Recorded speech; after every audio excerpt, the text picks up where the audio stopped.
Welcome to Real Estate Investing Abundance, the show for busy, fulfilled professionals like you to learn how to develop financial independence built on solid, passive real estate investments. Now, here is your host, Dr. Alan Lomax. Enlightened investors, I'm so happy to be back with you again today, and we're going to take a look at how the rich get richer and how you can do the same. Toby Mathis, Esquire, is a founder of afwiąuent Investing and Anderson Business Advisors, one of the most successful tax and real estate and estate planning companies in the United States. As a result of Anderson's tax work with tens of thousands of successful investors, Toby has seen which strategies stand the best test of time and which ones do not. He brings a wealth of experience to afwiąuent Investing and is ready to transform the way that all of us look at our investments. So, Toby, share with us a memorable experience that helped you to be who you are today. Well, first off, thank you for having me. This is awesome. And I'll absolutely share when I was in high school. I still remember this like yesterday. It's one of those things that gets etched in your brain. But I had a very good mentor who ran a business. He did liquidation. So we sold merchandise all over the world. But he said, hey, you need to meet one of my buddies. He does real estate. He's my mentor. His name is Jerry. I always say, this guy's triple sharp. And so I met a guy named Boyd, and Boyd was a real estate investor in Burien, Washington. And I actually remember he had these spreadsheets because back in, it was physical spreadsheets. So he had all these lists of properties. I think it was like 180 properties. And I just remember these lists. This was not in the day and age of where you just would pull an Excel up and share it out on Google Drive. You had it physically there. And he would just go through all these addresses, and he was showing me his portfolio. Me being a dumb high schooler just didn't sink in. So, so this is 80s. I'm sitting there looking at all these lists, and all I could think of is, boy, this guy's rich. It never hit me that was cash flow, that those were cash machines that were going to generate wealth for hundreds of years if you so choose. And it really hit me after I'd become an attorney, and I work on the kind of the asset protection and tax area, a lot of legacy planning. And for whatever reason, all of a sudden it hit me. Like, holy cow, the cash flow off of those things had to be monumental. He was getting great tax benefits off it. He probably wasn't paying that much tax on all that wealth. He could borrow against those if he chose to, if he wanted to create even more money and generate even additional wealth. And I think it was probably 15 years after that conversation that it actually hit me and wasn't lost on me. And that's one of those things that you walk around with and you go, oh my gosh, I was introduced to this over a decade before it really sunk in. And I think a lot of people have that. You have that little epiphany. It was something that somebody told you when you were younger, and then one day it just clicks and you're like, oh, whoa. Yeah. I did not understand that when I first got it. I just thought he was a rich guy. Yeah. A lot of complicated concepts like that, you can tell people about them, but there just has to be a background. And you through your tax and law experiences, you finally had that background, and it goes, oh yeah, there's really something here to this. That's what he meant. He wasn't just rich. Still think about that. He was wealthy, yes. So what is the difference between rich and being wealthy? So talk to us here about what's the biggest difference between people who consistently make money and those who do not. I think it comes down to having something temporarily versus having something that's going to generate income for an infinite period of time. That's why I actually wrote a book called afwiąuent Investing, because I said this is a cash machine. It's actually an asset that's going to pay you years and years and years in the future. In fact, one of those things that cause people's minds to pop when you sit down with them and you talk about their legacy is like, what does your legacy look like in 200 years? What you're building now? How is the mechanism that you're creating? How is your wealth system going to hold up over the next 200 years? Well, I'll be gone. I understand that. But what we're doing today is to create a legacy, right? If we were just doing something for ourselves, it's just sell your stuff off and have some cash. If you're in retirement, deplete everything you have. I mean, that's what they have us doing anyway. They have us brainwashed into this whole, hey, let's save it up and spend it. Once you get over that and you realize I am creating a mechanism that's going to generate income while I'm sleeping, while I'm on vacation, while I'm doing whatever, and it's going to continue to perpetualize, continue to create this wealth over decades and possibly centuries. Once you start to look at that, it changes all your behaviors. Mm-hmm. Like it's like magic. All of a sudden you're saying, whoa, if I buy a house and I flip it, I could have a little bit of money now. Or if I buy a house and I buy it right and it's going to be an income producer, and every year the rents go up, and where am I going to be in 50 years with this property? And I do appropriate CapEx, I maintain it, I treat it with respect. What is that mechanism going to look like? And it's going to way exceed what you would do on a temporary basis. And I think that's the biggest difference between rich and wealth. The wealthy are great at accumulating assets that perpetuate wealth. It's just going to keep, whether you're on vacation, whether you're sleeping, whether you're sick, whether you're healthy, the asset's doing all the work. It's not you trading your time and expertise anymore. It is buying things and investing in things that perpetuate income over a long time horizon. And I always say 200 years just to trip people out a little bit. I go, what does your estate look like in 200 years? And they're like, I'm dead. I'm like, what does it look like? Because there's lots of things that were created hundreds of years ago that are still here. There's lots of foundations, there's family trusts, there's things that are still there that are perpetuating wealth. And you can do comparison on wealthy families, Vanderbilt and the Rockefellers, and think, you look at these and say, what's the difference between them? And one had a plan and one didn't. One of them has billions of dollars, one of them doesn't. And we can apply those same principles to ourselves. Yeah. Excellent advice there. That reminds me of a bumper sticker I saw on a motorhome once upon a time. And it said, we're outspending our children's inheritance. That's kind of mean. Yeah. I don't think they got the point of what you're saying here. Well, over the last 30 years, you prepared many tax returns and have worked with many affluent investors. What are the top asset categories that are making the biggest difference in terms of wealth building and legacy building? Yeah, it's not even close. There's two of them. And the two categories, real simple. It is cash flow stock market, cash flow real estate. That's it. Anything other than that is underperforming significantly. Anybody wants to talk about tech stocks and all that stuff, it's like, no.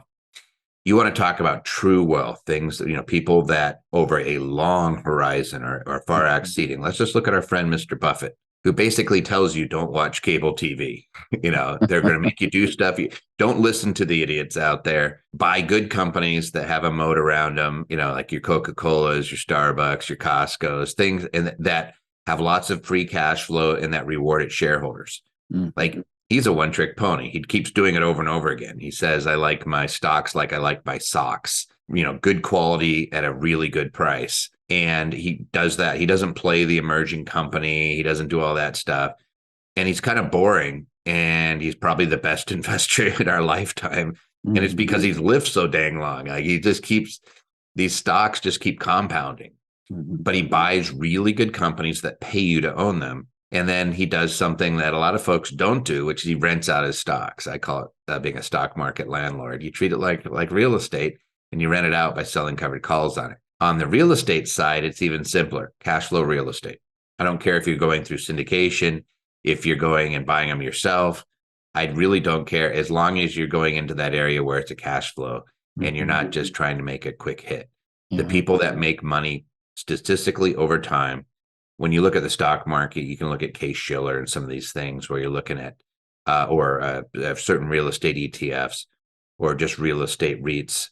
You look at these things, the ones that succeed are the ones that are taking their cash flow and reinvesting, right? Or they're paying it out to you. If it's a REIT, they're forced to pay it out to you. Those companies tend to be very, very successful over a longer period of time because they have cash flow coming in off their real estate. They're not hoping that the real estate goes up. A lot of us buy a house and we hope, hey, this is my biggest investment. It's not an asset. It's a liability. It's not really an investment. You're hoping someday it's worth more than what you paid for it. But if your intent is never to sell, then what does it matter? Right? We just want to sometimes accumulate these things. As an investor, We want the cash flow. We want it to pay us. A good investment is an asset, and an asset puts money in your pocket. A liability takes money out of your pocket. If you keep it that simple, you won't make mistakes. So if I buy real estate that I have to fund every year, that's a liability. Sounds like my house, right? And once you realize that, then you'll be better off. Yeah. Well, what is your opinion on diversification of your real estate portfolio with cash flow and value add opportunities? So are you talking about just real estate or stocks in general, or because diversification is a buzzword that so many in the financial industry use? You talk about, I believe I use real simple principles. Diversification to me is I want about 30%. I use something called a 30-30-30-10, kind of based off the Yale endowment model, where you're putting things into categories. I want 10% to be in cash or cash equivalents of somebody's net worth. So that could be gold, silver, US dollars, crypto. 10% in something that's fairly liquid that you could turn into cash very quickly, or just US dollars. I want 30% in income producing stocks, dividend stocks. I like dividend aristocrats, dividend kings. I like writing covered calls on them. I'm not too worried about having 1,000 stocks. I'm much more interested in having 10 really good stocks. If I don't have the time or energy or knowledge to pick 10 good stocks, I can't figure it out, then I would just buy like an ETF. And there's actually covered call ETFs out there that you could purchase that are relatively inexpensive. But I prefer people to buy good companies that they know, that they use, that have good cash free flow. And on the website Infinity Investing, there's actually a list that we put out there. There's about 60 companies that really meet our criteria, which means that they reward their shareholders. So 30% in dividend producing stocks, 30% in real estate or real estate equivalents, which could be REITs, syndications, buying your own cash flow real estate, 30% there, and then 30% in managed portfolio, which can be any number of things. It could be a true money manager, a fiduciary, not going and getting some cruddy mutual fund. No offense to mutual funds, but there's a management fee that makes it prohibitively expensive. Get a money manager, do syndications. That also counts as managed money because you have somebody else who's in control of it, or mirror somebody else's portfolio. Like if you just took Berkshire Hathaway and just said, hey, what are they holding? And then just mirror your portfolio after. As long as you're the one who's not making the decision and you're using expertise of others, just let like a third of it in that realm. That way you can't be your own worst enemy. And when people do that, it is really tough to break that. It is exceedingly difficult. I mean, it's possible to have a down short period of time, but for the most part, history has shown us that is something that is virtually unbreakable, and it tends to be very, very successful over time. So resilient there. Well, in your book, Infinity Investing, you discuss the losing loop. So talk to us about what is the losing loop and how do you help people get out of the losing loop? So the losing loop is when you are using your time and your energy to pay liabilities. So I'll use a real simple definition. Assets feed you, liabilities bleed you. Assets put money in your pocket every year. Liabilities take money out of your pocket every year. And so if we use that real simple, your house, your car, your RVs, your boats, your toys, all those things are actually liabilities. And if you are spending your energy, your time to pay off those liabilities, that's a losing loop. In other words, eventually those liabilities are going to exceed your ability to bring in income. In other words, you're going to be able to barely cover your expense, and you're going to start paying your mortgage, and these things are going to become such a huge part of your life that you're basically working to pay your liabilities. Mm-hmm. And you end up using your liabilities like your credit cards to start covering some of your expenses. At that point, you're in a loop. You're going to end up in pain. People are hoping that their house goes up in value so they could borrow more against it so they could send their kids to college. People are hoping that, they buy a new car and it's 0% interest over 60 months and that they're spreading it out long enough to where it's not going to put them under. And then a life event happens. And a life event could be a pandemic. A life event could be you lose your job. A life event could be I get sick and you end up in bankruptcy as a result. To break the losing loop, all you have to do is remember when you first played Monopoly.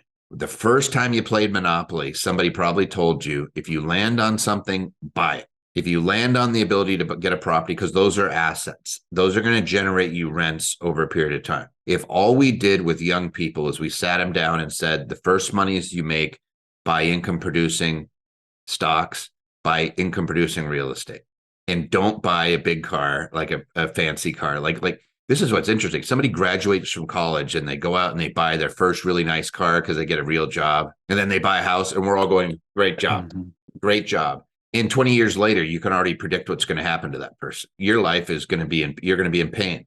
I don't care how successful you think you are, right? You never learn the basic principle. You're going to be 50 years old, feeling like you're being strangled, feeling like you're underwater all the time. You're going to be looking around for the next investment, and you're going to be hoping that it's the 10x return, which almost never happens. Instead of saying, hey, I'm going to plant seeds along the way. Hey, I've got a good job. I'm going to start investing, and I'm going to start planting seeds that are going to generate more wealth. I'm going around the Monopoly board. I finally have a little bit of money. I'm going to buy some utilities. I'm going to buy some rental properties. If that's all we did and started buying the assets instead of the liabilities, we would be so much better off.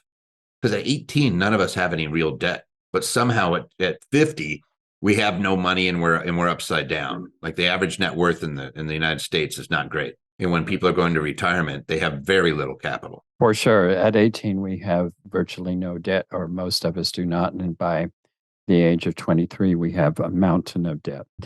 That's just don't do that. Like I've always said to people is, this is where you're at right now. You're at break even. Just don't do worse. I mean, there's just not very many people out there that are teaching us about those asset purchasing opportunities that are out there for really all of us, even at 18 years of age. But they do teach us to buy a car. They do teach us to buy a house, which, as you have pointed out, both of those are liabilities, not assets. So, Toby, what differentiates you from other gurus out there that are promising financial freedom? I'm not really a guru. I'm just a tax lawyer in a firm. There's about 500 of us. We do lots and lots of tax returns and work with a lot of really successful people. And I steal all their ideas. So I consider myself an aggregator. I aggregate what they do that's successful and I put it in writing. And that's infinity investing. Hey, here's what you need to do. It's boring. It's not going to be, it's a long term. Hey, invest consistently 20 years, you'll be happy. That's it. If you just invested in assets for the next 20 years, just, hey, I'm not going to try to time the market.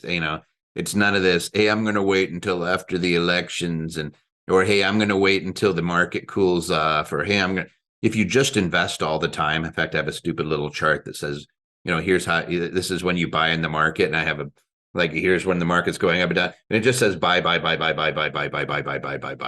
Right. You never stop investing. If all you did is just put it on autopilot and then worked and did your, whatever your career is and enjoyed life, you're going to have a great retirement. You're going to be able to create a legacy, because if you buy assets, they don't dissipate. They don't go away.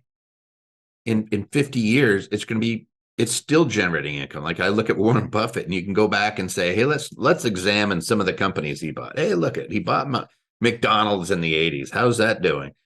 The dividends would cover virtually anything he paid for the stock in the first place. It's purchased itself, and now it's just paying him a ton of money. Or they used to do a scenario where they would compare Tim Cook and how much he was making as running Apple versus how much dividend was being paid out to Berkshire Hathaway. And it wasn't even close. And you say, which one would you rather be? I'd rather be the investor 99.9% of the time. I'd rather be the guy that gets paid whether I do anything or not. If it is dependent on your effort and your time and your energy, then it's finite. You only have so much time, and something could happen to your time. Hey, I want to go on vacation. Okay. Does your income stop when you go on vacation? Maybe if you have a job, maybe they give you 2 weeks, 3 weeks, but that doesn't count. What is your investments doing? Is it dependent on you to generate income? So if until you figure out how to make money while you're sleeping, you're going to be working until you're dead. And if we just let that sink in, we would be so much better off. All of us would be better off. For sure. Well, Toby, how do we get in touch with you and take advantage of what you have to offer? Well, all I do is I give a lot of information. You just Google me, Toby Mathis, and you'll find my YouTube channel. Infinity Investing is a free site that shows you how to invest in assets. There's some paywall areas too if you want to get involved in real estate investing and things like that. But I encourage people just to get young people involved in the free area, the basic area, and start building it. At some point, they may be interested in looking at some other opportunities, but we all have to start somewhere. And I still remember good old Boyd showing me that spreadsheet. And I always think, how could I show somebody a spreadsheet?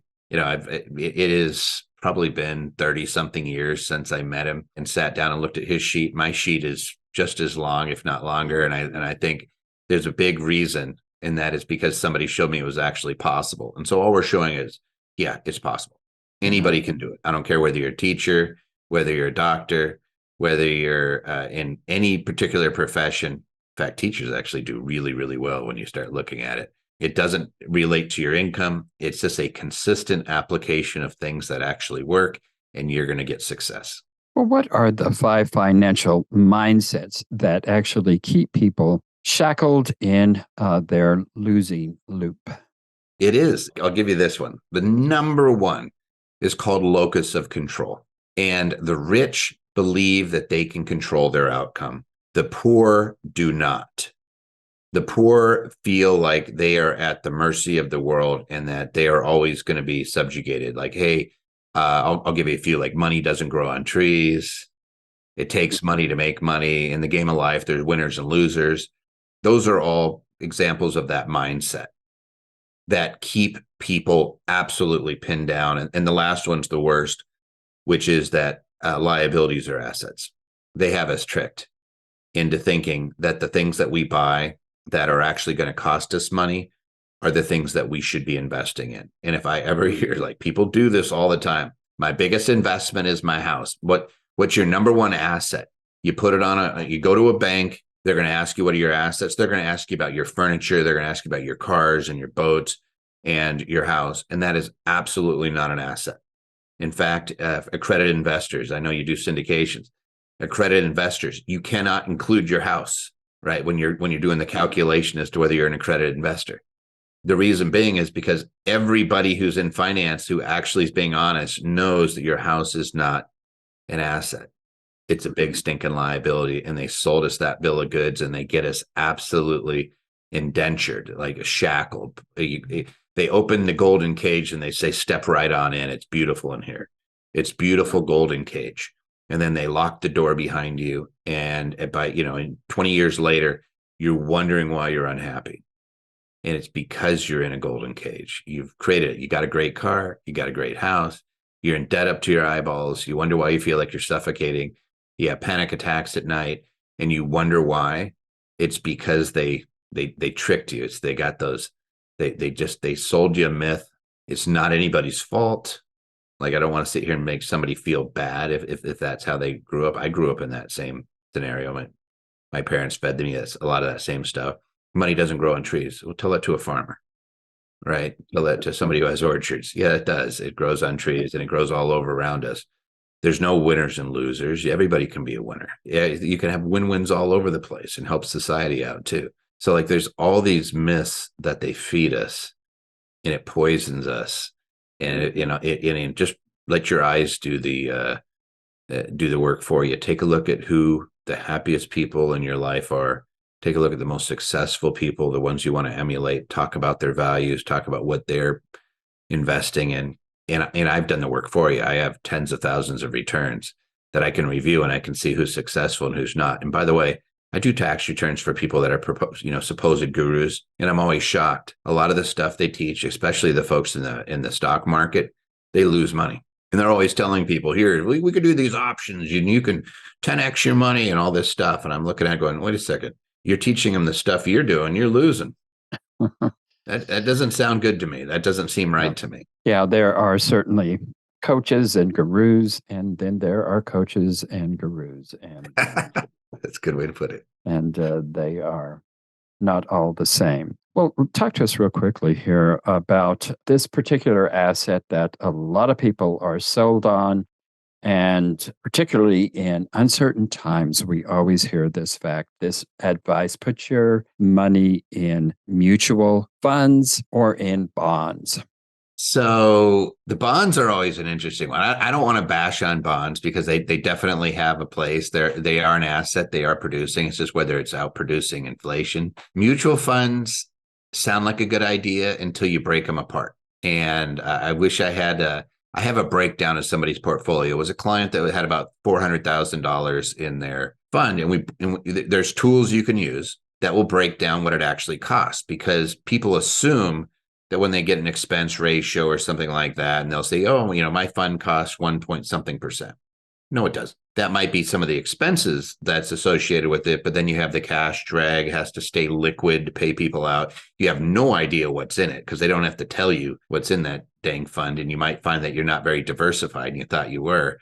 I have 3 mutual funds, and their biggest holding at both of all of them is 20%, might be Google or Apple or Meta, Facebook. It might be that you have a whole bunch of exposure to things that you didn't mean to. There might be soft dollar costs that they're dumping in there. They have taxes that are being paid every time they turn a stock. You have to pay the tax as you go as the mutual fund holder.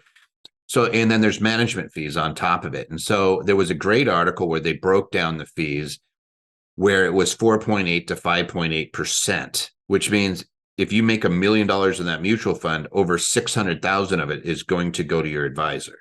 So you're 100% at risk, and you're going to make less than half of the money. That does not sound like a good deal. So we broke down this portfolio that was 400,000 in the fees per year. Get this, $17,000 a year.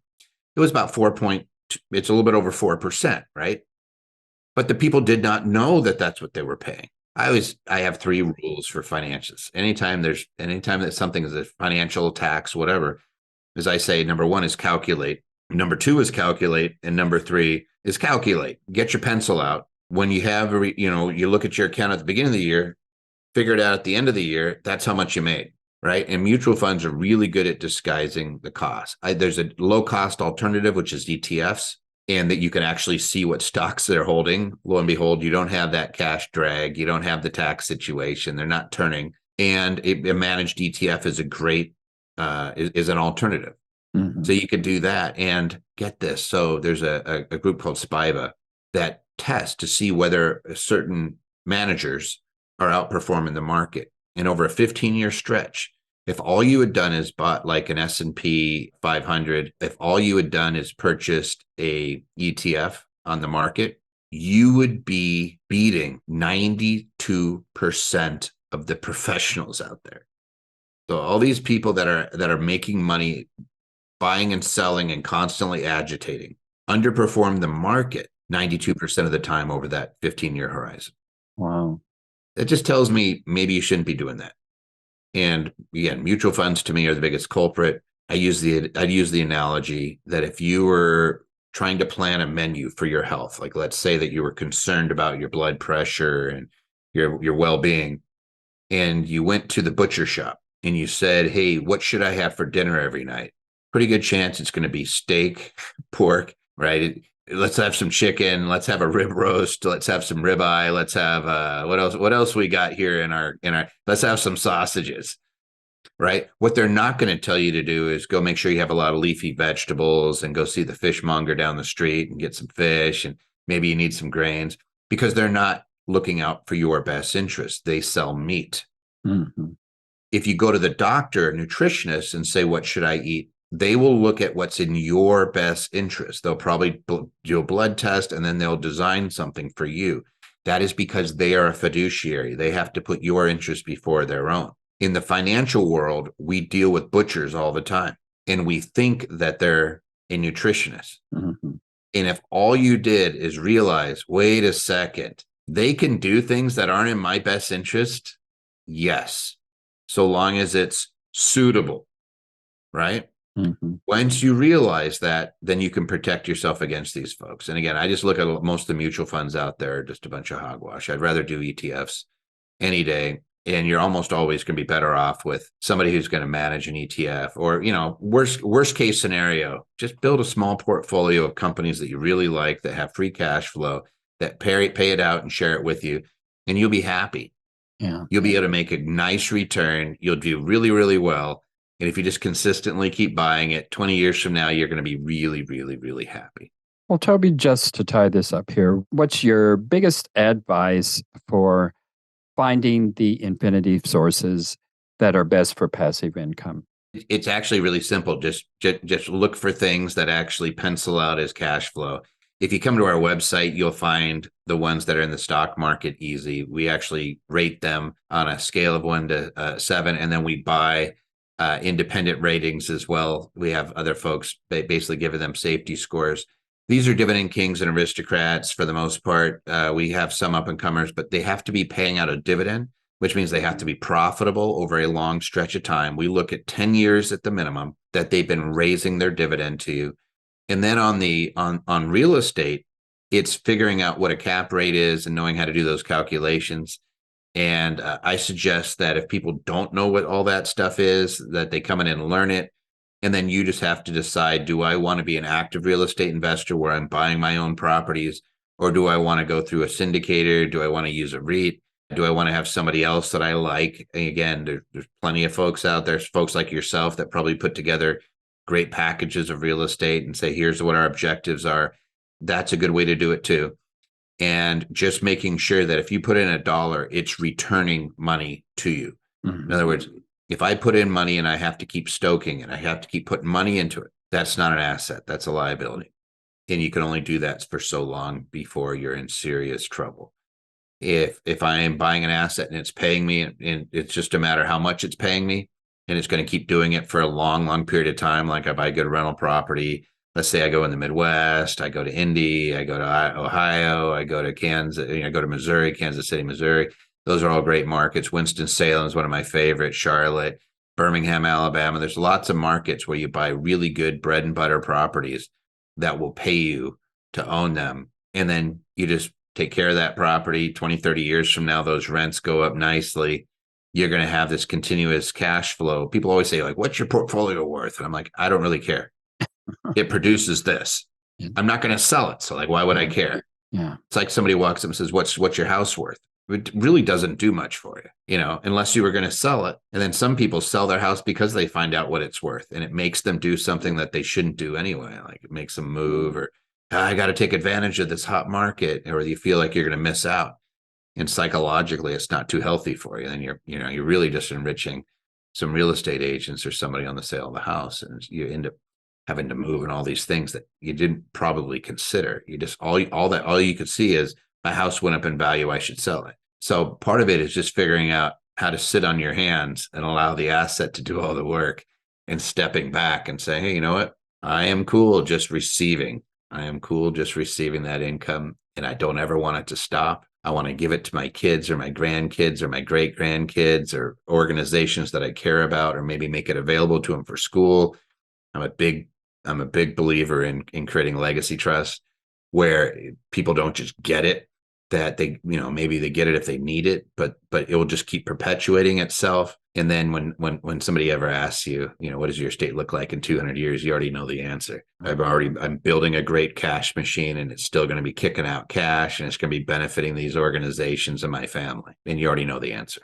Yeah. Well, excellent. Enlightened investors, thanks for being with us today. I look forward to being with you in our next episode.